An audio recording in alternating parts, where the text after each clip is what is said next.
back, maybe. Me? Yeah. Okay. I'm just guessing, but I'll say yes. So my question is about your characterization of the Black Lives Matter movement. Now, you characterize it as sort of divisive, antagonistic, loud, etc. Have you ever now? They've made that clear themselves to see me.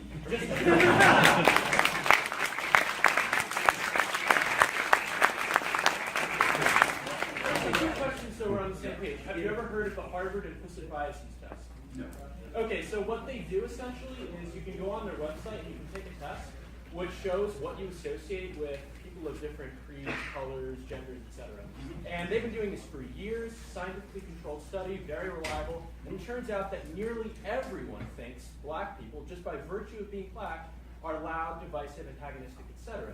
So to me, what that tells me is that, you know, they're probably not, and we just perceive them that way for whatever reason. So my question is, why are you so confident in your assessment of Black Lives Matter when almost all the scientific evidence shows us that we misinterpret black people? Well, that's not what the study you've just cited says. It says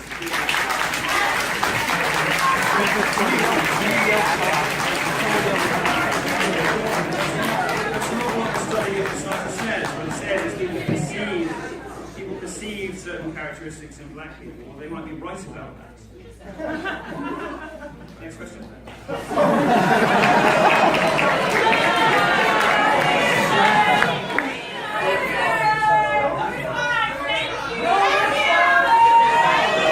I gave a response. I didn't talk. I gave a response when I said that unless you believe.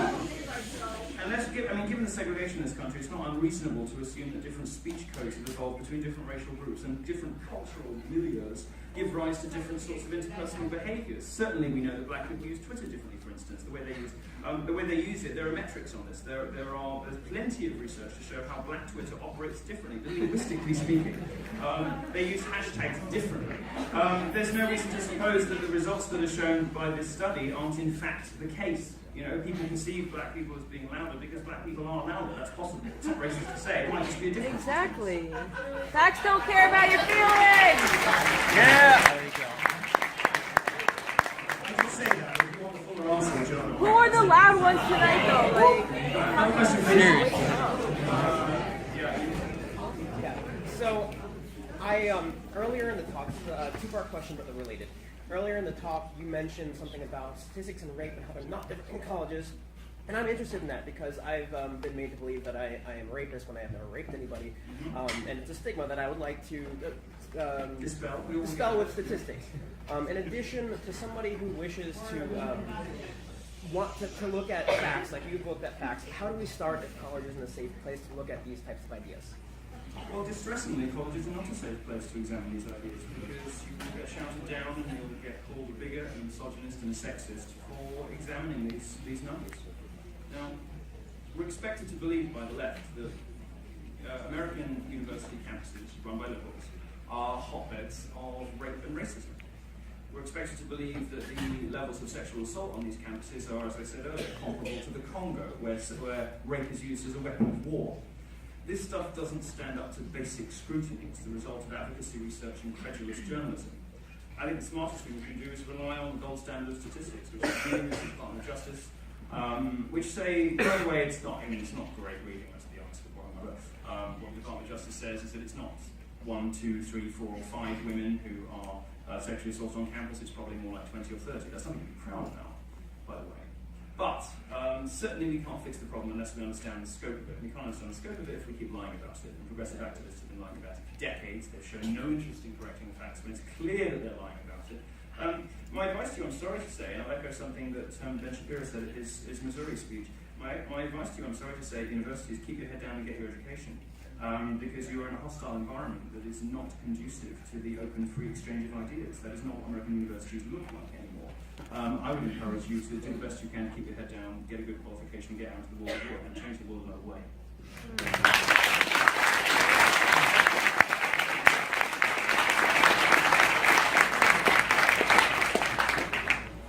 Where can I get educated? Where can I educate myself?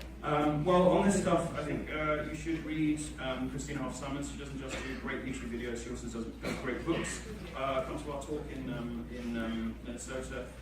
There are other people as well. I forget her name, but she wrote Men on Strike. She's a doctor. Ellen Smith. Huh? Ellen Smith, I believe. Yeah, maybe. She's married to Insta pundit Glenn Reynolds from Texas. She wrote a great book, Men on Strike. The statistics are out there. It's just that progressives and the media don't want to run them. Camille Collier. Well, Camille Collier is a goddess, but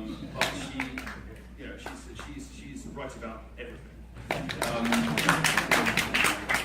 She doesn't have. I mean, she's less active these days, so she's not particularly. She will speak in general terms, in cultural terms, about some of the problems with modern feminism, the attitudinal difficulties that she finds that modern feminism has. She doesn't necessarily get into statistics as much these days.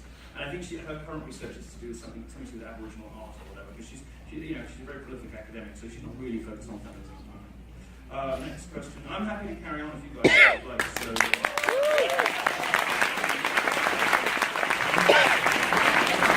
carry on until we get some understanding. Babe, can you record for a little bit? My hand's moving. Yeah. Milo, you're awesome, first and foremost. All of the narrative about you being a hate monger and full of hate, why is that the narrative that the people who dislike you and your ideas take? Well, it's very straightforward. Yeah. Thanks for the question. What the left typically does when you present inconvenient arguments is it seeks to delegitimize the speaker in a variety of ways. It will call them a bigot, a sexist, a homophobe, a misogynist, or whatever. Because what it's trying to do is sort of isolate that speaker and make them socially untouchable. So if you go to one of their talks, there's something wrong with you. If it gets discovered that you're a reader of certain people's columns, you may come in for social sin. This is how the left operates. It doesn't like to interrogate arguments, it prefers to interrogate people. So feminism wants to interrogate gender, Black Lives Matter wants to interrogate skin colour, neither of them are very good at debate, neither of them are very good at facts. So instead of... Proving him right. You know what a debate is? I was about to make a point about shouting down, but I don't need to.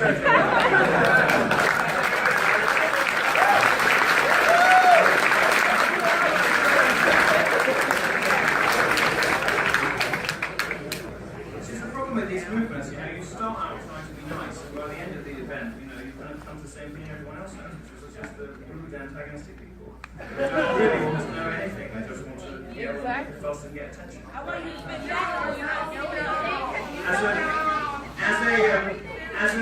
As a professional attention seeker, I'll give you some advice. Sometimes it helps to listen first, so you can respond with intelligence.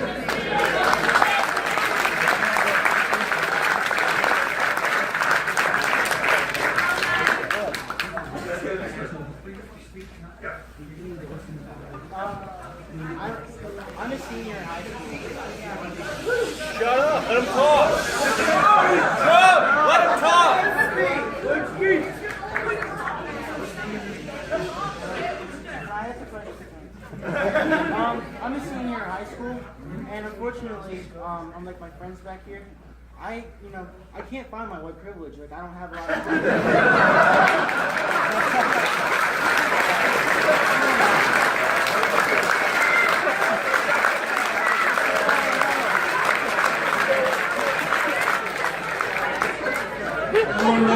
Seems to have gone AWOL for an entire generation.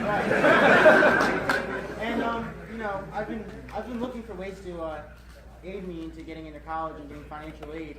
And unfortunately, I don't have the privilege of affirmative action.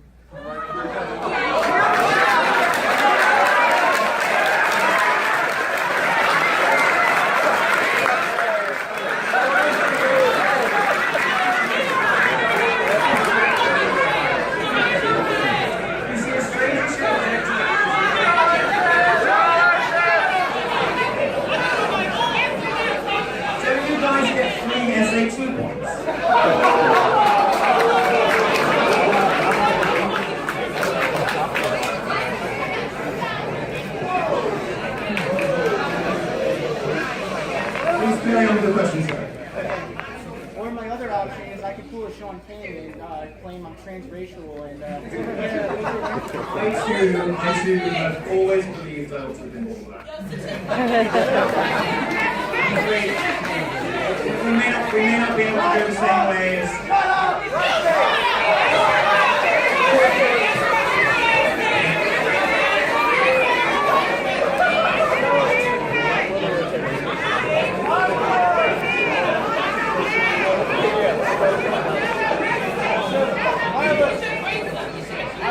Carry on with the question, we'll get through. Let him speak. Let him speak. George Soros. Soros. You know what?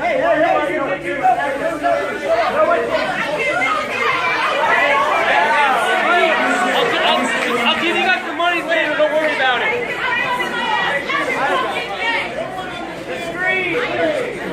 Most speakers, I'll just say this, most speakers would have had you removed by now. I'm very happy for you to stay. You've got to be polite.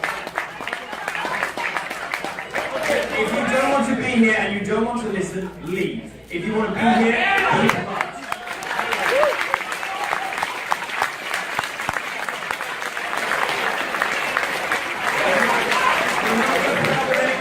We're not going to put up with any more yelling. We're not going to put up with any more of this. Calm it down or go.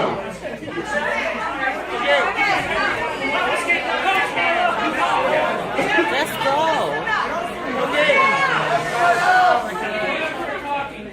Okay, I would like to learn how I can... Would you please continue your question, sir? I'm close to having these people removed. So let's try to avoid that. Believe me, I'd like to continue. But Just you carry on, I can hear you. I would like to learn how I can qualify for the Milo Yiannopoulos the privilege grant.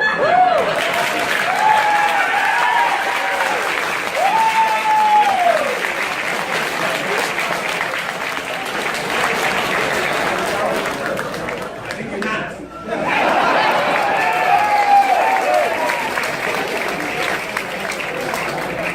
As you correctly identified, there are all sorts of benefits available if you don't conform to the straight white male of mythology stereotype.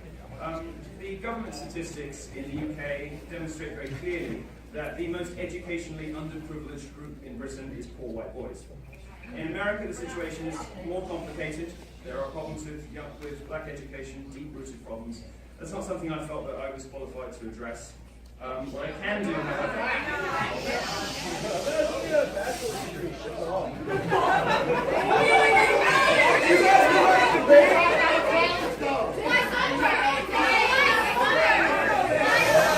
George Soros.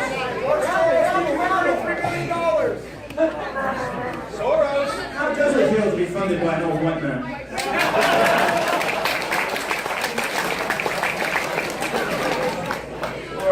What I felt I could help with was a group that here too is suffering. And I don't think we need to get into league tables of oppression like the left does, because it doesn't take us anywhere helpful. It's just all we end up doing is yelling at each other and we don't get anywhere. So what I identified was a group of people that were suffering, that were hurting, that were educationally underprivileged, that I felt like I had some affinity to. Other people are perfectly willing to open their own foundations if they wish to. The best thing you can do in this hall, if you don't agree with my privilege grant, is do well in life and open your own.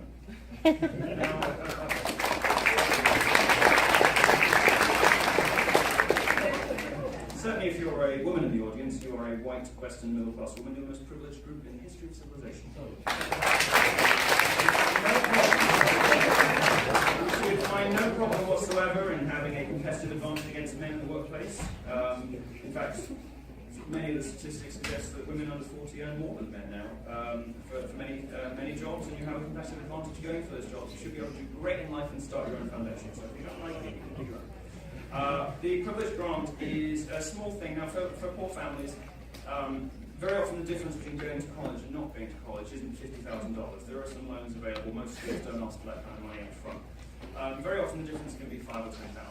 And people will try to assemble that from various scholarships, loans, some are ability tested, some are means tested. I've established a scholarship fund that I think will help some people who need it. We have some wealthy donors who lead the same way. We'll open applications later this year, and we will disperse scholarships for the next academic year, 16-17. It's $2,500. We're going to give 50 of the way in the first year, 100 in the second, and 200 in the third. So if you have, if you are looking to apply to college in the next 3 years, then you'll be eligible. So look up details, and we'll be happy to give you our money.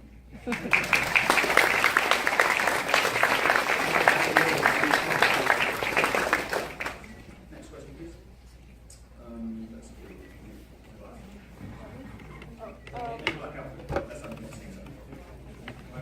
Okay. Yeah. Yes. Okay. First, your hairline looks fantastic tonight. You're welcome.